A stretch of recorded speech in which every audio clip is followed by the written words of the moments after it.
morning, everyone. I'm McMinnville Mayor Remy Drabkin, but I'm here to talk to you today as the founder, owner, and winemaker of Remy Wines. It's a small grape-growing, manufacturing, and sales business located on 30 acres in the heart of the Willamette Valley. My business model integrates sustainability. To me, that means environmental stewardship and health and safety standards increasing, especially for our agricultural stewards. It means investing in community partnerships and breaking down barriers to participation in our industry. Remy Wines is just one of many food and beverage businesses that has repeatedly demonstrated incorporating sustainability into your business model results in innovation and opportunity and growth. Oregon needs resilient, diverse, and secure workforces at every level of employment in our food and beverage industries, not just wine, food and beverage. We are kombucha and beer and apple cider and hazelnuts and hops and cheese and salmon and crab and saltwater taffy and ice cream and cherries and berries and millions of peaches. And we are cattle and green beans, and we are farms, small and large. We are restaurants, and we are destination locations. Food and beverage jobs, as you heard, have increased more than in any other sector since 2000.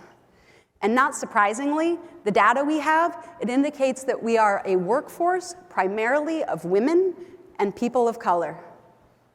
The Oregon State Economic Impact Report calculates food and beverage creates over 500,000 jobs in Oregon. So that's everything from farms through manufacturing and into some restaurants. And it's integrally linked to the hospitality industry. OBI demographic data on manufacturing alone shows employees of color approaching half of the workforce.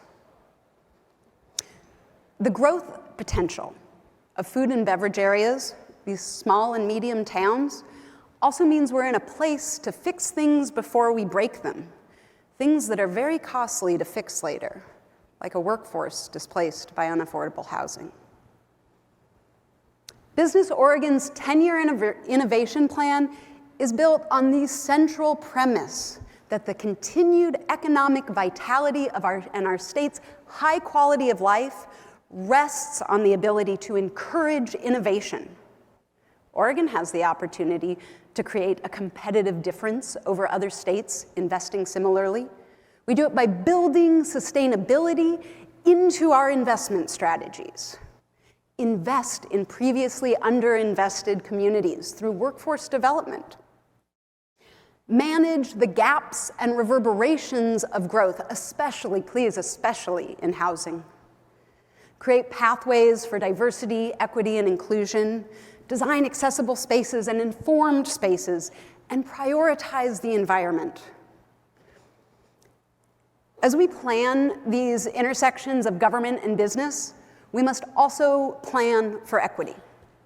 Let me tell you about my business. I started Remy Wines in 2006. I've been through a recession and growth and displacement twice, pandemic. But it was a company built on a model of sustainability. So I was equipped to handle economic downturns, and I was prepared to take advantage of opportunities. When I started Remy Wines, I worked 2 other jobs. Now I employ 10, I offer benefits, I have adaptive scheduling, I have long-term employees, including my first hire. I incentivize professional development, I provide ongoing DEI training, and I offer child-friendly and accessible workspaces. I've just completed an adaptive reuse construction project. I applied my sustainable business model to the construction of my new winery. So I didn't build new, I adapted and reused space and materials. The old tractor barn. I chose a general contractor that shared my ethos on sustainability. And together we set a goal of creating carbon neutral structural concrete. Why not? Well, not only did our collaboration result in a carbon negative concrete formula, the Drabkin-Mead formulation, The pilot project, my 5,000 square foot winery floor, sequestered over 5 tons of CO2 emissions. The next closest commercially available product would have only sequestered 100 pounds, 5 tons. Thanks. So here's what's great. The Drabkin mead formulation not only sequestered carbon into the built environment, it also acted as an incubator for a new business, Solid Carbon, which was just awarded a high-impact opportunity grant, much of which is going to Oregon State University for continued research. So here, sustainability as a strategic priority is the catalyst, and often can be the catalyst for innovation. My food and beverage business, Little Remy Wines, has now led financial investment from the state into research of structural concrete. And I think this would be a good time to mention that concrete is responsible for 7 to 9% of the world's total CO2 emissions, and there's enough concrete poured every single day to cover the entire city of Portland. So a shift in an industry like concrete towards carbon neutrality could actually move the needle on climate change. Yeah, it's huge. Other things Remy Wines did, we co-hosted our region's first Pride celebrations. I worked again with other business owners who shared my ethos on sustainability, which includes an emphasis on diversity and equity and inclusion.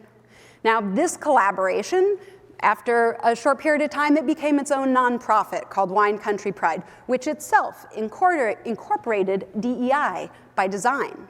Now, the nonprofit reinvests in the community, scholarships, grants, and driving economic activity to other local businesses. In 2021, with many restaurants on the brink of failure, one of our food and beverage initiatives, Rainbow Quest, drove significant local and tourist business to restaurants and coffee shops and retail. Food is a whole ecosystem. And in agricultural areas where tourism is starting to boom, food and beverage producers are growing, manufacturing, and selling in condensed areas. It's a highly efficient business model, crop to table. So Oregon can build a sustainable infrastructure into its food and beverage industry and other industries.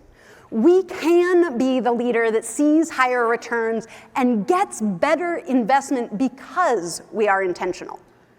Collectively, we can address overarching goals like accelerating growth and attracting investment while we are breaking down systemic barriers to participation. We can do that. I'd like to thank Oregon Public Broadcasting for their partnership. We're going to close with a video from Super Abundant, which showcases the abundance of Oregon's food and beverage industry. And I would like to thank Senators Merkley and Wyden for choosing to select food and beverage as the next pillar of innovation for the Oregon business. And thank you very much for your time.